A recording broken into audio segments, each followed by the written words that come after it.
My roommate is a total crybaby. She breaks my skincare, she cries. She doesn't get a scholarship, she cries. She even cries when she's paying me back. Her tears cost me my scholarship and got me ostracized. But what she doesn't know is that she's been possessed by a jinx. And a jinx feeds on tears. The more she cries, the unluckier she'll get. Mandy, I told you I'd pay you back. Why are you pressuring me? $150 is just a new outfit for you, but for me it's 2 months of living expenses. My roommate, Daisy, nervously twisted the hem of her shirt. She was sobbing so hard she could barely breathe. After a moment, she even started hiccuping. I stared blankly at her tear-streaked, pretty face. Didn't you tell me you'd pay me back this week, and that I should remind you if you forgot? Before I could finish, Daisy covered her ears and started shaking her head frantically. Her 2 long, dark braids whipped through the air, just like my own confused thoughts and turbulent feelings. $150. Do you have any idea how hard it is for poor people like us to earn that much? After class, you just read novels and play video games. I have to run over to the main strip for my part-time job washing dishes. $12 an hour. Do you know how many dishes I have to wash for that? My skin gets pruny, my hands get raw, my back hurts and my feet ache. I could wash dishes for a month and still not make that much. Hearing this, my other 2 roommates immediately jumped to her defense. Oh my God, Daisy, you have it so rough. I really admire you, Daisy. You work so hard after class, unlike some trust fund babies who just coast through life on their parents' money. Jenna and Haley crowded around Daisy. The 3 of them stared at Daisy's delicate hands as she buried her face in them, sobbing her heart out. I couldn't help but roll my eyes. Here we go again. It always ends like this. The last time, Daisy broke one of my skincare products. I hadn't even said a word before she was clutching the bottle and crying. While crying, she pulled out her phone to look up the price of my toner. When she saw it was over $300, she looked absolutely stunned. In the end, it was Jenna who questioned me relentlessly, asking why I would bring something so expensive to school. She knew Daisy worked a tiring part-time job, and her hands would often tremble from exhaustion. Daisy came from a poor family. She was the only one from her entire village to make it to college. Though her clothes were simple and plain, she was exceptionally beautiful, like a delicate, unopened flower bud. Charming, delicate, and radiant. One look at her, and you couldn't help but feel a pang of sympathy. Everyone in our class adored her, especially the guys. They would intentionally lower their voices when they spoke to her. Mandy, say something. You're not going to make Daisy pay you back, are you? You heard how hard it is for her to make money. Haley marched up to me, her face tilted up as she shot me dirty looks. I sighed and looked over at Daisy. If it's so hard to earn money, why did you borrow it to buy that purse? Daisy had borrowed the money from me to buy a purse she'd been eyeing. It wasn't that expensive, a mid-range luxury brand, just over $100 after the discount. At my words, Daisy fell apart all over again. She let out a theatrical wail, completely forgetting her image. It was a performance that would put a professional mourner to shame. Girls from the next 2 dorm rooms heard the commotion and crowded in. Suddenly, our room was packed. Daisy pounded on her chest like she was having a heart attack. That's right, poor people like us don't deserve nice things. We can work our whole lives and still not earn the right to sit in the same office drinking coffee with you. But I'm only 19. I'm a girl, and I have dreams too. I just wanted to buy myself one nice birthday present. To taste a slice of the simple cream cake you're all tired of eating. I wanted to tell myself that I'm worthy of being loved, that I could be a sparkling princess just like you. Is that so wrong? Yes, it's all my fault. Being poor, that's my original sin. Daisy was quite the poet. My lips twitched. I could already predict how everyone would react. Sure enough, a group of girls rushed toward her. They wiped her tears and straightened her messy hair and clothes. The rest of them gathered around me. They stared at me, their faces full of righteous indignation. Why are you bullying Daisy? So what if she's poor? It's not like we choose to be poor. You're only rich because you were born lucky. Exactly. In your eyes, are poor people only fit to work in the fields instead of getting an education? If you're so rich and look down on poor people so much, why don't you move out? What's the deal with you bullying Daisy in the dorm every day? I sighed and tilted my head back, rubbing my temples. Just then, I noticed something seemed off about Daisy. A hazy, gray mist was floating above her head. As Daisy sobbed, her tears floated upward like bubbles. They drifted right into that gray mist. It looked like the mist was sucking up her tears. A shiver ran down my spine. I rubbed my eyes in disbelief. As the gray mist absorbed more tears, its outline grew clearer. Eventually, it formed a tiny, human-like figure, resembling a fetus in the womb. Was this the legendary Jinx? Yes, I can see ghosts. And the reason I can see them is because my cousin is a complete idiot. For my 18th birthday, my cousin Faye said she wanted to give me a truly unique coming-of-age gift. So she had her master, Ling, forcibly open my third eye. After it was open, Faye and Ling took me to an old, unmarked cemetery in our town. She said she was going to add a splash of brilliant color to my boring rich kid life. She said I was grown up now and should see the world for what it really is. As someone who's been terrified of ghosts my whole life, all I can say is, thanks for nothing. In the end, Ling gave me a protective charm and a bracelet. She promised that as long as I had one of them on me, no ghost or monster could get near me. I subconsciously touched the bracelet on my wrist. This was the first time I had ever seen a ghost at school since my third eye was opened. Daisy was still crying, her tears seemingly endless. But now was not the time for tears, because the embryo floating above her head looked like it had grown a little bigger. Ling had told me that a jinx feeds on human tears. Anyone followed by a jinx will be plagued by constant disaster and misfortune, right up until their death. At first, a jinx is the size of an infant. Slowly, it grows up, gets taller, gets pregnant, and gives birth just like a human. And for a ghost to give birth, it requires tears of absolute agony. Shut up. Stop crying. Seeing the jinx's form become more solid, I started to panic. But my shout was like poking a hornet's nest. Daisy just sobbed even more desperately.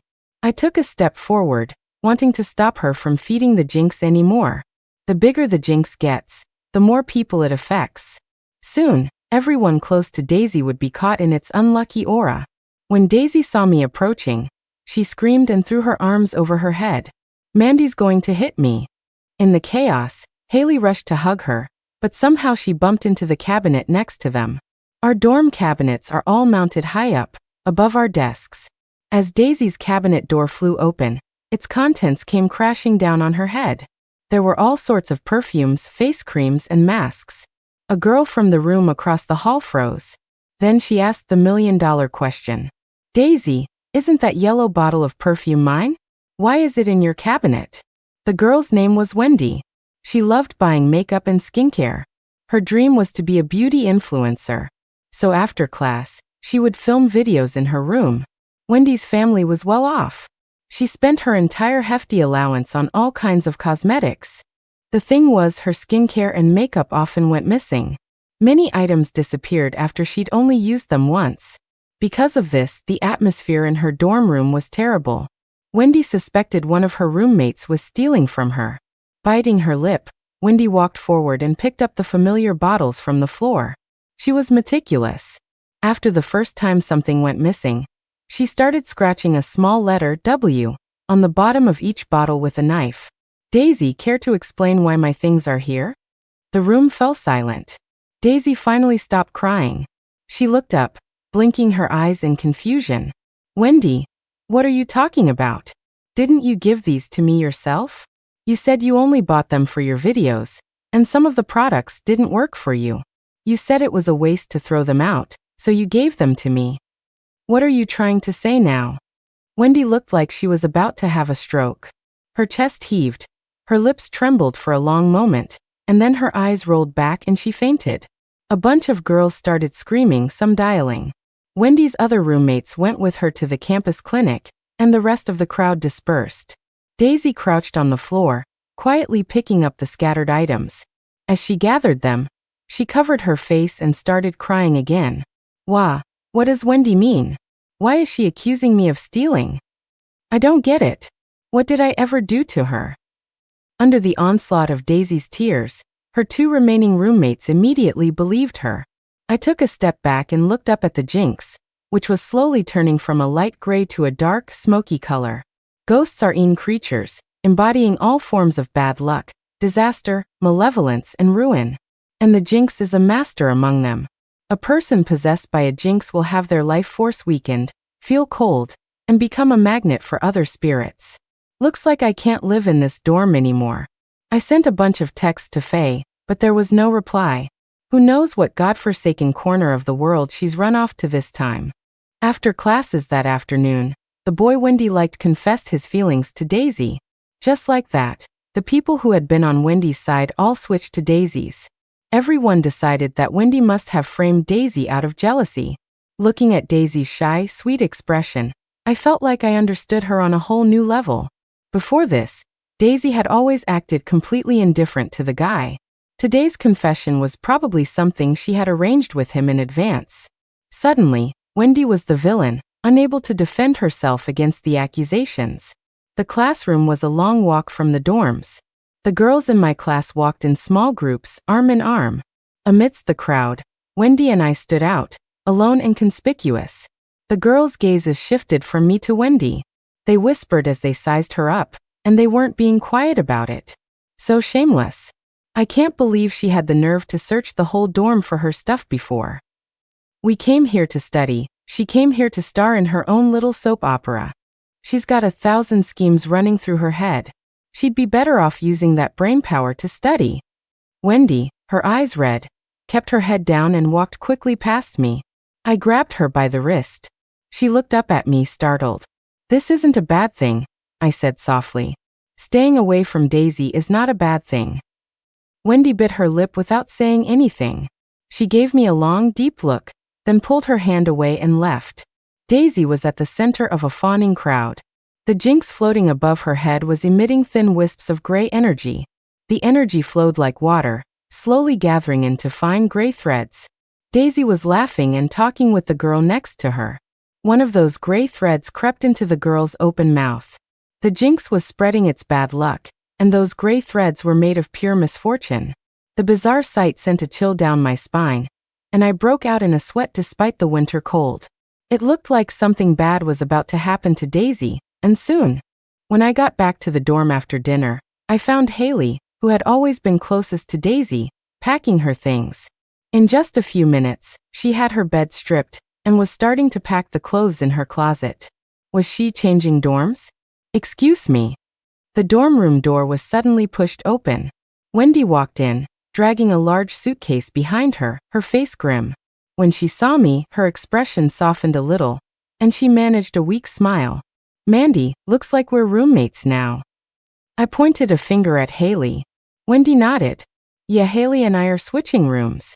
Daisy and Jenna were helping Haley pack, looking reluctant to see her go. Daisy, in particular, was pouting. We were all getting along so well. "Why do you have to switch rooms?" "Honestly." "Haley, what am I going to do if I miss you?" Haley reached out and affectionately ruffled Daisy's hair. "The advisor told us to switch." "Hey, I'm just moving next door. If you miss me, it's just a few steps away." Unlike the lively scene on Haley's side of the room, Wendy's area was cold and quiet. Her old roommates just watched her struggle with her things, not one of them offering to help. I sighed and helped Wendy carry her bedding over. After Haley left, Daisy and Jenna immediately followed her to the room next door. Jenna even carefully closed the door behind them. As the white wooden door shut, the sound of cheerful laughter erupted from within. You didn't need to listen to know they were already starting to talk trash about Wendy. I couldn't be bothered with their drama. Who knows where Faye was? I'd been calling her for 2 days with no answer. Anxiously, I pulled out my phone and dialed the familiar number again. "Holy crap, this thing is disgusting." A familiar voice finally came through the phone, and I couldn't help but feel a surge of excitement. "Hello? Faye, are you there?" Faye ignored me, talking to her master, Ling. It seemed like she must have answered by accident. "Ling, is this the brain eater you were talking about? The kind that loves chasing smart people? Crap, does that make me their #1 target?" "Hey, wait, why are they going around me?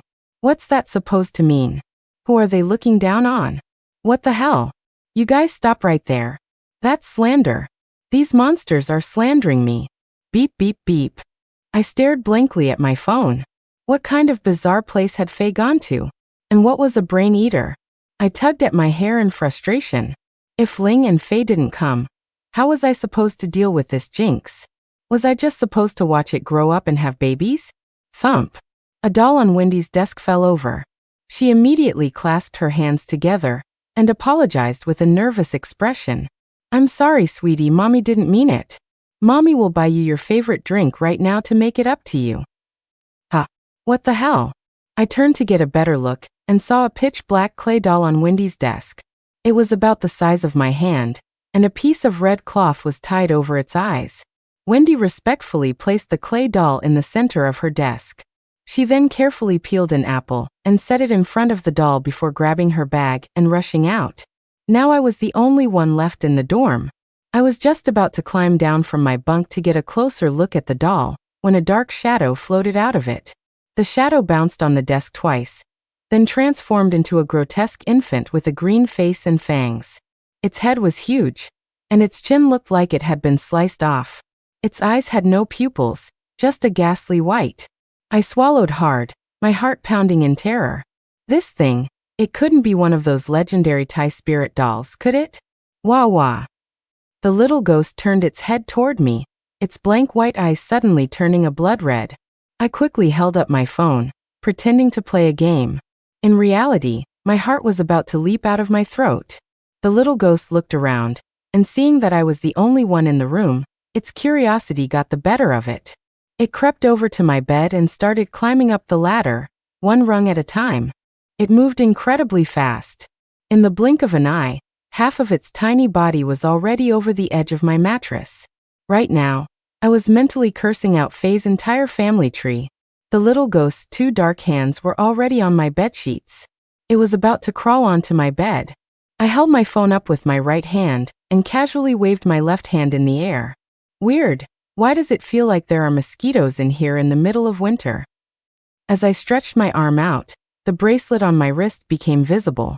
The little ghost recoiled in shock, letting out a scream and floating 2 meters away. It shot me a wary look, then dissolved into a wisp of black smoke and retreated back into the clay doll. Daisy was nuts, but I hadn't expected Wendy to be a psycho too. These dark little ghost effigies are usually created by sorcerers in Thailand. They take aborted or stillborn fetuses and heat the baby's chin with a special enchanted candle. The chin melts from the high temperature, dripping out corpse oil. The sorcerer then mixes the oil, a finger bone from the dead infant, and a piece of flesh from its heart. Using secret rituals, they mix this into clay and sculpt it into the form of a baby. As long as you make proper offerings to the spirit, it will carry out its master's commands. A powerful spirit can even steal luck from others and transfer it to its owner. But if the offerings are neglected even slightly, the spirit's backlash against its master can be absolutely brutal. I touched the protective charm under my shirt, which was growing faintly warm. Maybe I should just switch dorms already. But even though I was scared, I felt a strange sense of anticipation, like I was watching a horror movie. What was wrong with me? I've definitely inherited my family's twisted side. Damn it. After 10 o'clock, Daisy and Jenna finally returned to the dorm. Jenna shot Wendy a look of disdain. Her eyes landed on the black doll on Wendy's desk, and she rolled them. Heh, ugly people do ugly things. Even the toys a person with an ugly heart buys are ugly. Wendy didn't say a word, just kept her head down and read her book. Daisy whined at Jenna, then pulled out her phone and started a call. Ryan, I'm back in the dorm. Oh, stop it, you're so cheesy. Ryan was the guy Wendy liked. Her crush on him had been passionate and obvious. She would often buy him snacks and bring him water when he played basketball. And Ryan had seemed to have a good impression of Wendy too. I once thought the two of them were already together, but then Daisy came out of nowhere. I like you the most too. Oh, don't keep sending me things. You should save your allowance for yourself, don't spend it all on me. Daisy was practically twisting herself into a pretzel as she talked on the phone. Meanwhile, Wendy's face grew darker and darker. Watching her chest heave with anger, I actually started to worry for Daisy. Just shut up already. Wendy said nothing, Just grimly continued placing things in front of the doll. Snacks, drinks, fruit, and cake. She even set up a small offering table for the doll. It looked quite proper, making the doll resemble a little shrine deity.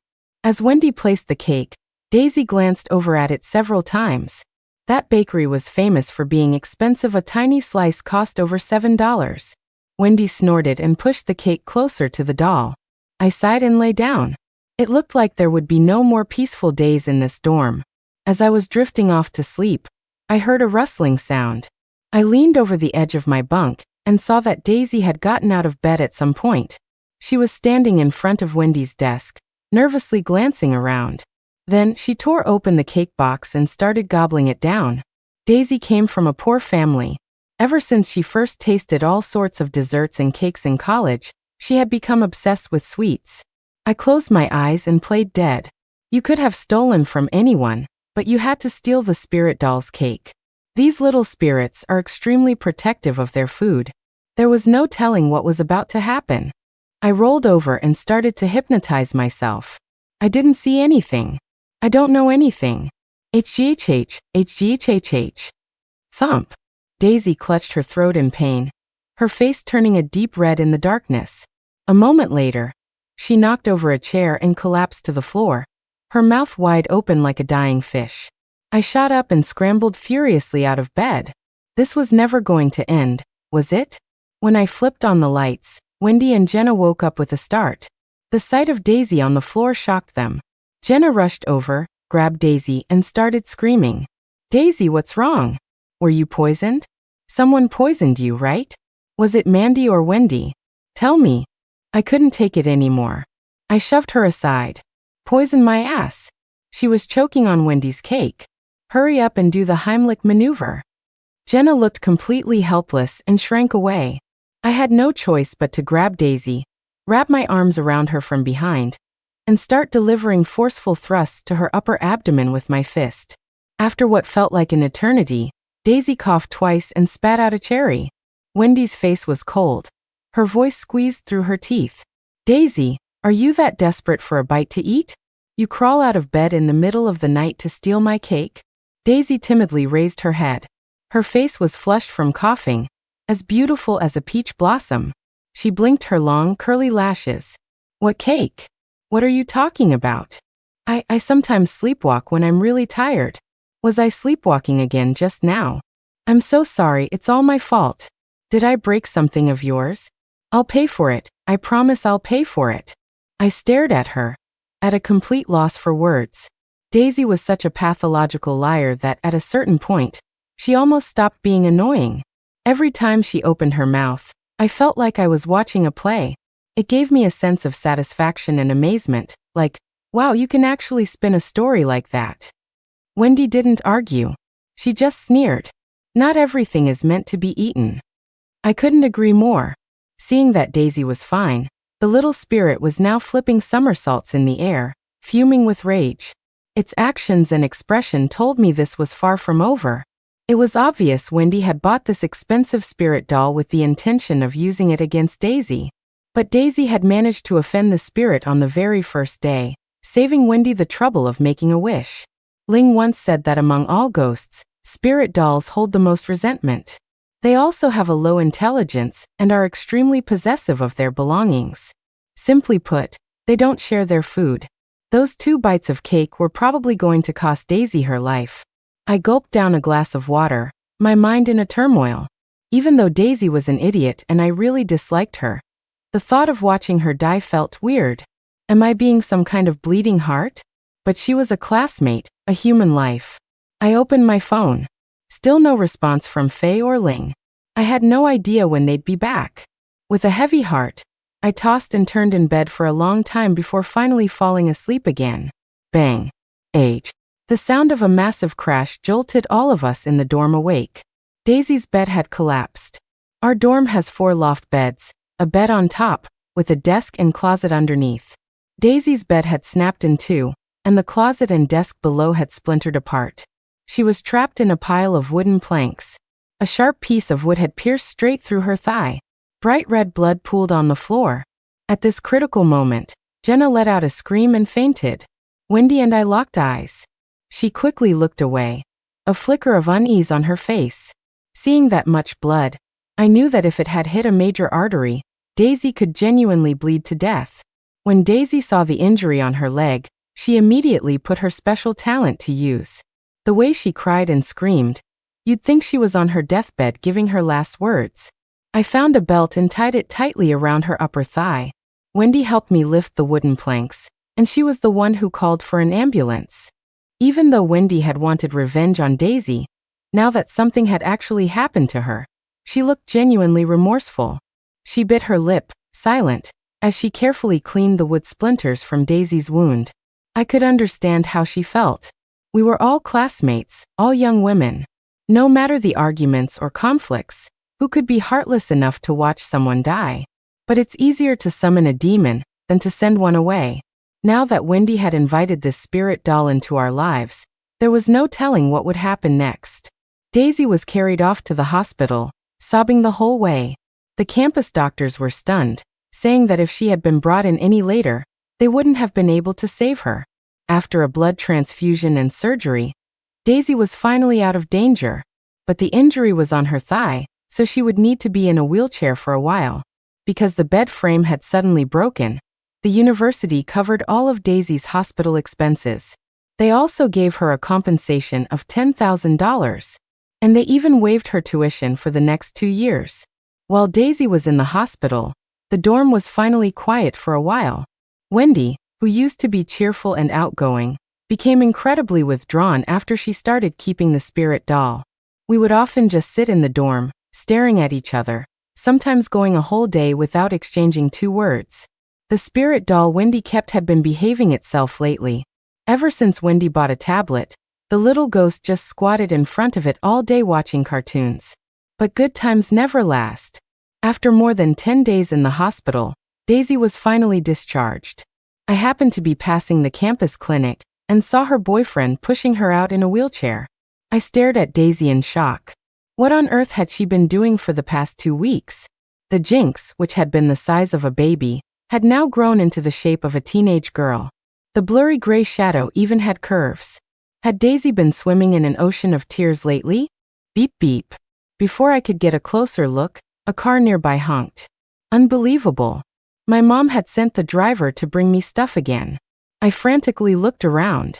Besides Daisy, I didn't see any other familiar faces. So I pulled my hat down low, quickly opened the car door, and jumped in. Mr. Liu, why did you bring this car? I told you we need to be low-key on campus.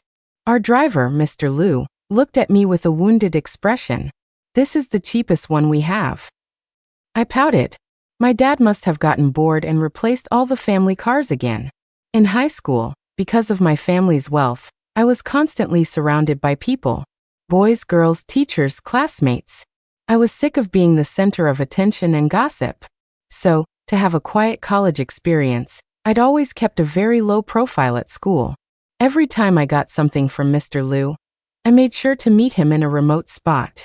I was terrified of being seen at the dorm entrance and sparking another round of rumors. Mr. Liu handed me the bag with a complicated expression. Mandy, could you please not look so shifty every time? Anyone who didn't know better would think we were making some kind of illegal deal. I kept my head down, darting my eyes around. Don't talk, just go. Go now. When I got back to the dorm building, I noticed the atmosphere was strange. Many of the girls who were chatting fell silent the moment they saw me. And as soon as I passed, the chatter started right back up. I was a little suspicious but didn't think too much of it. Our cook, Mrs. Liu, was an amazing chef and always sent some delicious food for me with her husband. Daisy's social life was clearly much better than mine or Wendy's. The moment she got back to the dorm, tons of girls came to see her, bringing snacks. She was the center of attention, and the room was buzzing with activity. I moved as far away from them as I could. That Jinx was growing way too fast. I really didn't want to see Daisy cry again. There was a class meeting that afternoon. Daisy's boyfriend was already waiting downstairs 15 minutes early. Jenna carried Daisy down the stairs on her back, while Haley and another girl carried the wheelchair. It was a perfect display of student camaraderie and mutual support. I discreetly glanced at the Jinx. If I wasn't mistaken, because Jenna had carried Daisy, she had been tainted with a good amount of bad luck energy. Wendy followed beside me, her face a wooden mask, not speaking to me. Her stare was making me uncomfortable, and I was about to speed up when she called out to me. Mandy, do you think I'm a psycho? She lowered her eyes and gave a bitter laugh. I really did hate Daisy. I wanted to scare her, to teach her a lesson. But I never wanted to kill anyone. Never. I turned to look Wendy up and down. In just a few days she had lost so much weight. Her cheeks were sunken, and she had dark circles under her eyes. It was clear that since Daisy's accident, she hadn't had a single good night's sleep. I sighed. You should find a way to get rid of that doll. Keeping it around won't do you any good. Wendy bit her lip and walked away without another word. Before Daisy had framed her, she used to be a girl who loved to laugh and talk. The class meeting was mainly to announce the scholarship awards. Daisy and I were the two most likely candidates. The moment the advisor announced that the scholarship was mine, Daisy's expression went from confusion to hurt, and then tears started rolling down her cheeks like pearls. Jenna stood up indignantly. Professor, Mandy is being kept by some old man. Why is she even competing for this scholarship? It's so shameless. What? I looked at Jenna, completely confused. The girls in the class started murmuring in agreement, and someone handed Daisy a tissue. Jenna saw my bewildered expression and sneered. Stop pretending. It's all over the campus website. I opened the site, and a bold headline jumped out at me. Business student suspected of being a sugar baby. The article was accompanied by several photos. One of me bending down to get into a car, and another of me getting out. That car is a foreign import. It costs at least $200. If you zoom in, you can clearly see an older guy in the driver's seat. Could it just be her dad? To the person above, who looks that guilty around their dad. Look at her expression. It's obvious their relationship isn't innocent. The comment section was filled with vile remarks. People even started discussing the meaning of education and other social injustices. They were saying everything under the sun, but not a single person was defending me. I clutched my phone and walked over to Daisy. Daisy, you didn't take these photos, did you? Before Daisy could speak, her boyfriend, Ryan, jumped up. Don't you dare accuse Daisy. She's the kindest, most innocent girl in the world. I took the photos. I just can't stand materialistic women like you. Ryan was so self-righteous, as if he had done some great heroic deed. The situation was so absurd that I just stared at this clueless-looking guy. So you posted it online too? Ryan puffed out his chest. You can do it, but other people can't talk about it? If you were really afraid of people gossiping, you shouldn't have done something so shameless in the first place. He actually made me laugh. It's true what they say. Birds of a feather flock together. Fine. I'll have my lawyer contact you. Defamation and libel. Publicly insulting another person or fabricating facts to defame them, if the circumstances are serious, is punishable by up to 3 years in prison, criminal detention, public surveillance, or deprivation of political rights. Ryan, you can wait for your court summons. Now even the advisor was getting nervous. Mandy, you're all classmates. There's no need to take this to court. Daisy stopped crying too. She looked up at me in disbelief. Mandy, just because you're jealous of me, you're going to use your connections and money to send my boyfriend to jail? What did he do wrong? He's just a student. What a bunch of morons. I rubbed my temples. Suddenly none of this seemed worth it. Ha. This is hilarious. Wendy suddenly burst out laughing, clutching her stomach. Her laughter was jarring in the quiet classroom, and everyone turned to look at her. You idiots. You don't actually think Mandy is a sugar baby, do you? Her last name is Song. As in the Song Corporation. That old man is her family's driver. I looked at Wendy stunned. She gave me an apologetic smile. I only found out who you were by accident last week. Sorry for blowing your cover, but I really can't stand watching these idiots slander people anymore. The moment she said the Song Corporation, Ryan's legs went weak, and he collapsed into his chair. The entire class stared at me in shock. Envy, fear, regret, jealousy. The expressions on everyone's faces were a colorful mix, especially Daisy's. She looked like she'd been hit over the head, her eyes fixed on me. I knew the influence of the Song Corporation. Our school's library and hospital were both funded and built by them. All the scholarships were established with their money. Even at the school's anniversary celebration, the first person to speak wasn't the president, but someone from the Song Corporation. Everyone joked that our school's last name was Song. And for almost every student, the ultimate graduation goal was to get an internship or a job at the Song Corporation. I cursed silently. He is my family's driver, but even though my last name is Song, I'm not from that Song family. My dad is just a distant relative of theirs. We have a little money, that's all. The whole class breathed a collective sigh of relief. Daisy, swept up in the emotion, started crying again. So what if it's the Song Corporation? They can't just throw people in jail for no reason. As Daisy's tears flowed, the jinx above her head began to swell and morph, finally transforming into a taller shadow. But the shadow was no longer the slender figure of a teenage girl. Its stomach slowly bulged, making it look like a pregnant woman in her first trimester. I stared at the jinx's belly, a wave of dread washing over me. The students in the class started rushing over to comfort Daisy again. Just then my phone rang. I stepped outside the classroom to answer it and catch my breath. That was close. My identity was almost exposed. Hey little Mandy. Your big sis is finally out, ha ha ha ha. It was Faye. My eyes welled up with emotion. Faye, where have you been? Someone in my class is pregnant, you know. No, wait, a jinx in my class is pregnant. After a lengthy explanation, I finally managed to make her understand the situation with the jinx and the spirit doll. Faye, who was usually all jokes, finally got serious. You absolutely cannot let that girl cry anymore. When a jinx gives birth, it requires the tears of 100 agonized souls. If she keeps crying, your school is going to be on the news. Also, you have to keep your charm and bracelet on. Ling and I are on our way back. We should be at your school by tomorrow. Hearing that, I finally breathed a sigh of relief. One day, the jinx's belly couldn't possibly get that big that fast, right?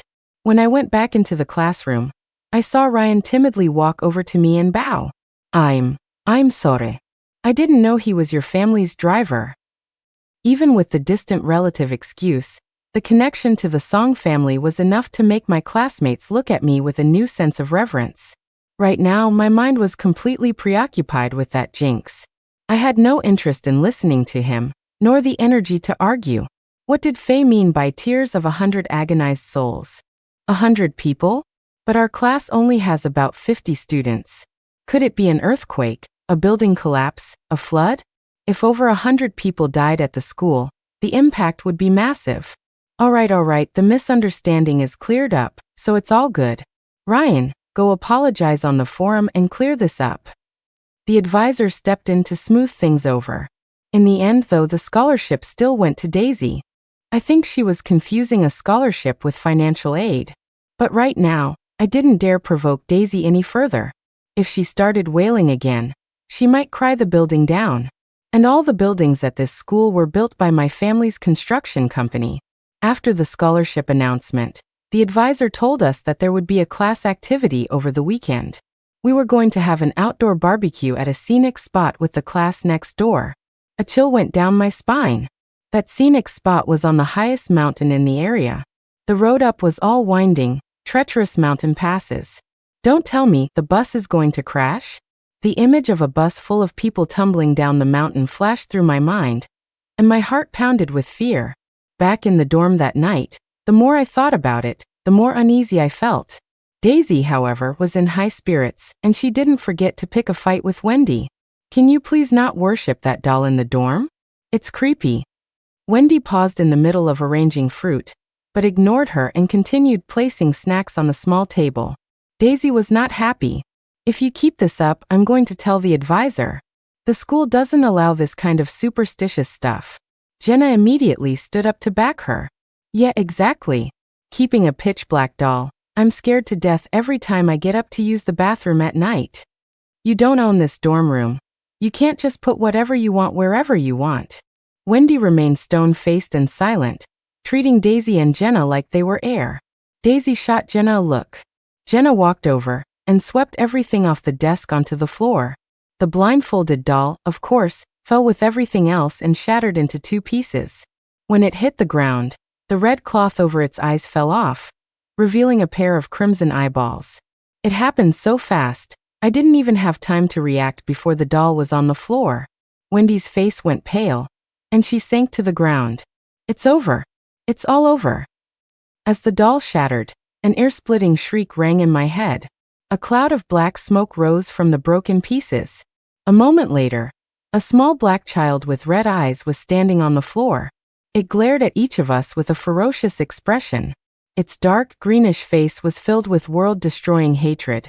I had never felt so exhausted in my life. Daisy was constantly dancing on the edge of disaster. Every single day made me regret saving her when her bed collapsed. If the plank had just finished her off, at least she wouldn't be dragging everyone else down with her. At that moment, the ceiling fan suddenly started to spin. The curtains in the room billowed as if blown by a strong wind, though there was none. The fluorescent light overhead flickered and then went out. The room was plunged into darkness. Jenna and Daisy finally realized something was wrong. They screamed and clung to each other. Wendy's hands trembled as she tried to pick up the pieces of the clay doll. But before her hand could touch it, the ceiling fan tore loose and came hurtling toward us. The blades were still spinning at high speed. If that hit someone, it could take their head clean off.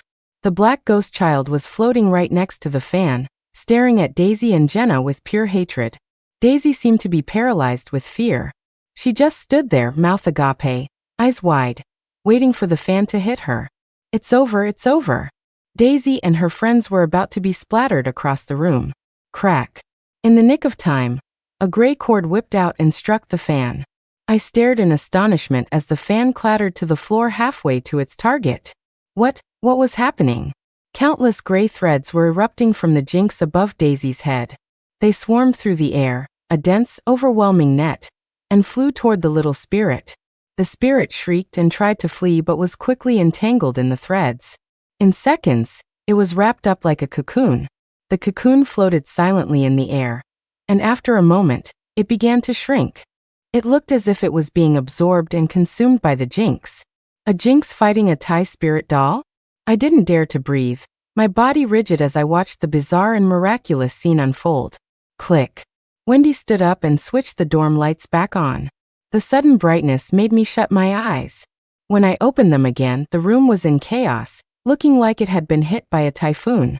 And the jinx, which had only had a small bump, was now heavily pregnant. Its belly was as big as a beach ball. It looked like it was about to give birth any second. I gasped. It's going into labor? Faye had said that every time a jinx gives birth, it has 100 babies at once. Daisy and Jenna were still clinging to each other. Seeing the fan on the floor and themselves unharmed, Daisy couldn't help but let her eyes well up. Wah, that was so scary, wah. I absolutely lost it. I rushed forward and clamped my hand over her mouth.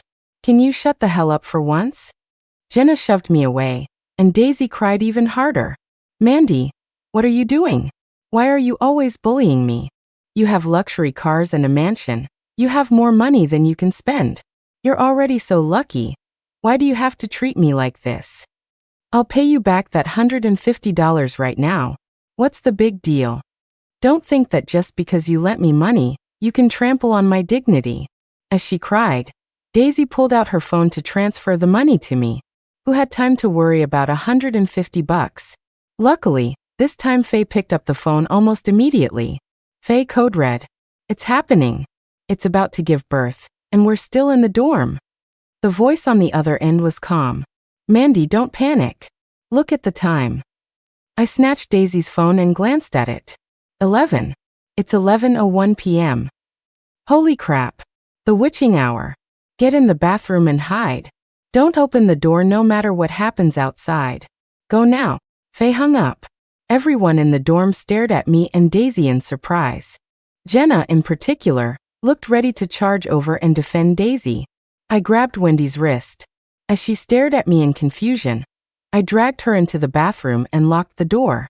I didn't forget to jam the mop handle under the doorknob, seal the bathroom window, and turn off the light. The whole sequence was a single, fluid motion. Before anyone could react, Wendy and I were already locked in the bathroom. Mandy, what are we doing? In the darkness, I clamped my hand over Wendy's mouth. Shh, don't talk. Knock, knock, knock. Knock, knock, knock. Daisy and Jenna stood in the dorm room, looking at each other, completely baffled by my actions. Hearing the knock, Daisy went to open the door. There was a small glass panel on the bathroom door. Wendy and I held our breath and peeked out. It was Haley. She was holding a fruit knife, standing at the door with a blank, emotionless expression. Haley, what's up? It's almost lights out. Jenna had just taken a step forward when Haley plunged the knife into her stomach. At the same time, I clamped my hands over my own mouth and Wendy's, muffling the screams that were about to erupt. Haley, what are you doing? Are you crazy? Daisy shrieked and rushed forward. Haley stood up straight, but Jenna grabbed onto her. Daisy, run. Run. Daisy did run, screaming as she went. Her shrill, frantic screams soon echoed down the hallway. Jenna and Haley grappled with each other. After a moment, Jenna collapsed. Haley, still holding the knife, suddenly turned and looked toward the bathroom. Wendy and I dropped to the floor together. Haley pressed her face against the bathroom glass and looked in, then tried the doorknob. After a couple of tries and finding it locked, she turned and walked away, still holding the knife. Wendy and I crouched on the floor, barely daring to breathe. The hallway was filled with cries and screams. Out there could be countless Haleys. Jenna was lying just outside our door, half in the room and half out. Her blood seeped under the door, quickly soaking my slippers. Jenna, is Jenna going to die? Wendy was almost catatonic with fear. She opened her mouth several times before she could stammer out the question. I buried my head in my knees. She'll probably die, right? With that much blood, she has to. I should go out and help stop the bleeding, but the dorm door is wide open. Jenna is heavy, I could never drag her by myself. And while I was trying to move her, another person like Haley could rush in and start hacking at us. I was afraid that not only would I fail to save Jenna, but I'd get myself and Wendy killed too. Wendy wiped away a tear and stood up. She grabbed my hand in a panic. Mandy, don't go out. Can we please just stay in here? I'm an only child. If something happens to me, what will my parents do? They'll go insane. In the small bathroom, the air was suffocatingly quiet. Well, damn, this one's feisty. Come on out. I shot to my feet. Faye. That was Faye's voice. I threw open the door and ran into the hallway. Out there, my sister and Ling were kicking ass. Seeing me, Faye grinned. Mandy, don't get in the way. Get back in your room and lock the door. Seeing the two of them, I let out a huge sigh of relief. Ling's presence especially filled me with a sense of security. My courage came flooding back, and with it, my strength. I managed to drag Jenna back into the room by myself and quickly locked the door. Wendy, I locked the door. Quick, come help. Jenna was tall, and Haley's knife had struck her abdomen and chest. Luckily, the fruit knife was small, so the wounds were deep but not wide. The two of us frantically worked to stop the bleeding. Wendy's eyes were shining as she asked me about them. I heard your sister call her Ling. Is that the master Ling from the live streams? I've seen her streams. So she really can catch ghosts? Does that mean all those charms she sells on her stream are real? The ambulances arrived quickly, carrying away one injured girl after another. Of all of them, Daisy was the most severely injured. When the Jinx gave birth, it needed to absorb a massive amount of tears in a very short time, so it had summoned a horde of malevolent spirits. Girls' dorms are already naturally high in energy. These spirits possessed the girls and went on a rampage, cutting and slashing their way through the dorm, injuring who knows how many people. The closer someone's relationship was with Daisy, the more bad luck energy they carried, and the more severely they were injured. It was an incredibly chaotic night. The next morning, I was woken up at home by Faye. Hey kiddo. You weren't too scared, were you?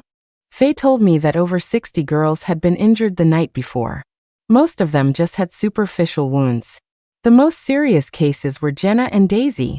Daisy's face had been slashed up, and one of her legs was permanently damaged. The school paid Daisy's family a sum of money, and they agreed to let the matter go. After the incident, the school president was said to have gone gray overnight. The very next day, he hired Ling to hang bagua mirrors in every academic building and dorm, and to set up protective arrays. By the time I returned to school, Daisy was still in the hospital. Ryan went to visit her.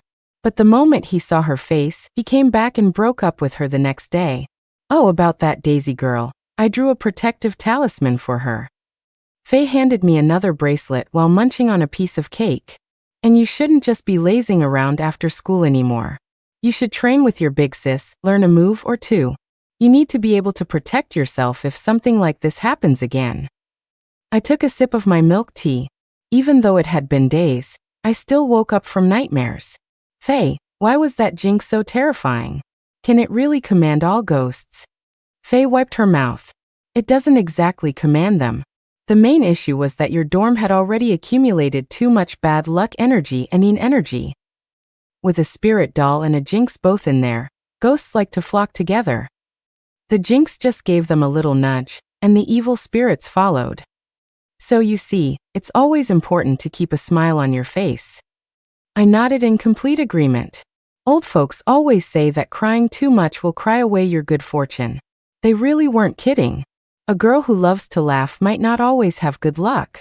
But a girl who cries every day will definitely have bad luck. I hope that, in the future, Daisy can change that habit of hers. But with her face ruined and a permanent limp, the days ahead probably won't be easy for her. The end.